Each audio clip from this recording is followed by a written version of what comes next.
Meu nome é Ana Luísa, hoje eu vou apresentar meu trabalho Jogos Teatrais e o Fazer Artístico de Crianças na Pandemia, sob orientação da professora Luciana Hartmann, que eu contei com a colaboração também da professora da Secretaria de Educação e mestre em Artes Cênicas, Ana Carolina de Souza Castro.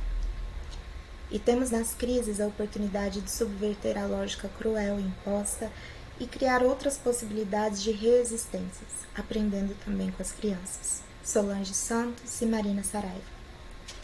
Eu inicio com essa citação porque ela inspirou bastante a escrita do meu relatório final, dessa pesquisa que investigou alternativas de intervenção no processo pedagógico em situações de calamidade pública, inspirada principalmente pela pandemia mundial de Covid-19, que fez o ensino ficar remoto, sempre entre telas, entre câmeras, na maioria das vezes fechado. Priorizei, então, o protagonismo das crianças para tentar inverter um pouco essa situação e encontrar alternativas. Foquei em crianças com idades entre 6 e 11 anos. Para isso, eu tentei utilizar um pouco do caminho teatral, que é a minha área, a partir de Augusto Boal, os jogos teatrais que ele propõe na estética do oprimido, no teatro do oprimido. E ocorreram 2 oficinas, uma virtual e uma presencial. Nessa apresentação, vou focar um pouco mais na virtual, que foram onde surgiram as maiores descobertas.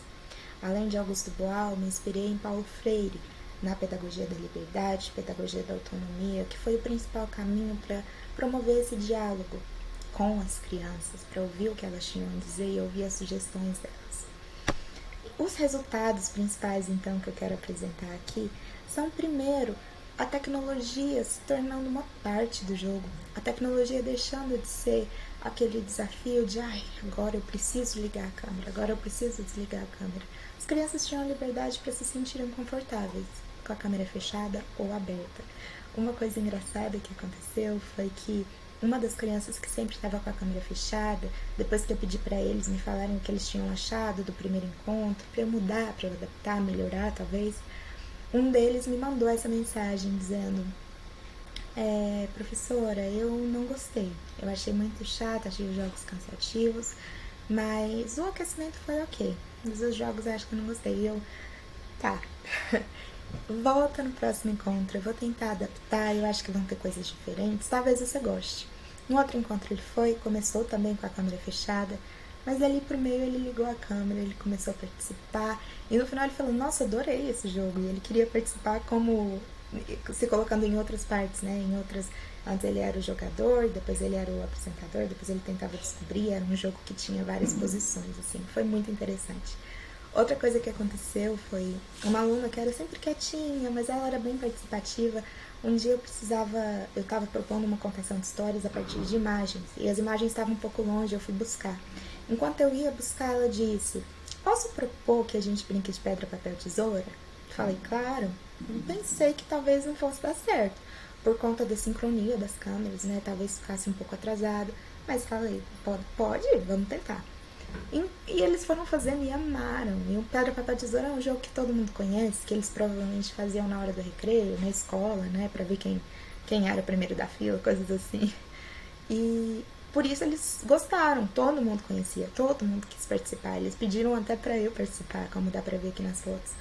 E esse jogo foi tão bom que ele se tornou a transição entre todas as propostas que eu levava nas outras aulas.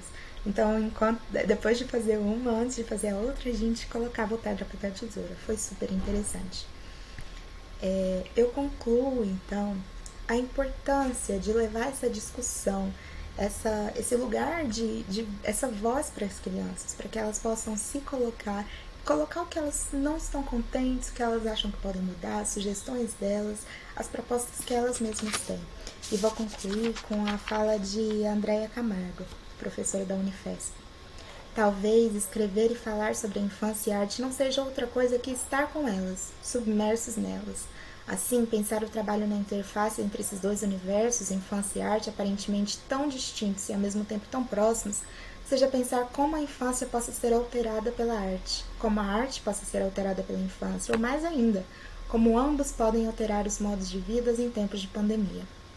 Tempos que nos afetam e transitam em nossos corpos, em nossas vidas, fomentando formas de resistência para enfrentar uma pandemia viral e governamental. Obrigada.